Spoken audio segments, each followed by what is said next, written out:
ఆంధ్రప్రదేశ్ ముఖ్యమంత్రి చంద్రబాబు ఇటీవల తీవ్ర అసహనానికి గురవుతున్నారు. ఆయన ఏం మాట్లాడుతున్నారో ఆయనకే అర్థం కాని పరిస్థితి.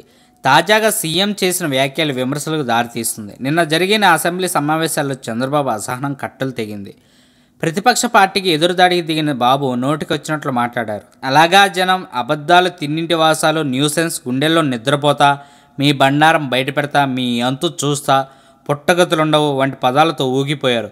రాష్ట్రం కోసం, రాష్ట్ర ప్రజల కోసం ఎన్ని మాటలైనా పడతానని చెప్పుకునే ముఖ్యమంత్రి చంద్రబాబు నాయుడు సోమవారం నిండు సభలో అదుపు తప్పి పలుమార్లు నోరు జారారు.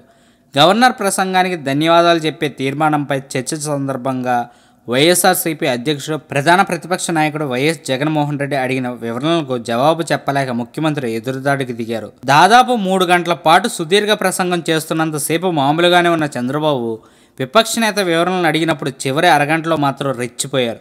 ఆగ్రహంతో ఊగిపోయారు. చట్టసభ సాక్షిగా దేశంలో అవినీతి, అభివృద్ధిలో రాష్ట్రం నెంబర్ 1 స్థానంలో ఉందని సీఎం వ్యాఖ్యలు చేయడం విస్మయానికి గురిచేస్తుంది. వైఎస్ఆర్సీపీ ఎమ్మెల్యేలను ఉద్దేశించి అలగా జనం అంటూ ఏపీ సీఎం చంద్రబాబు నాయుడు వ్యాఖ్యానించడంపై ఆ పార్టీ ఎమ్మెల్యేలు అభ్యంతరం వ్యక్తం చేస్తున్నారు. ఈ నేపథ్యంలో చంద్రబాబుపై సభా హక్కుల ఉల్లంఘన నోటీసు ఇచ్చారు. చంద్రబాబు చేసిన వ్యాఖ్యలతో తమ హక్కులకు భంగం వాటిల్లిందని, అందుకే ఆయనపై సభా హక్కుల ఉల్లంఘన నోటీసు ఇచ్చినట్లు ఆ పార్టీ నేతలు పేర్కొంటున్నారు. బాధ్యతాయుతమైన స్థానంలో ఉన్న వ్యక్తి సభ్యులను ఉద్దేశించి ఇలా మాట్లాడడం సరికాదని ప్రజాస్వామ్యవాదులు ఖండిస్తున్నారు. అది సంగతి.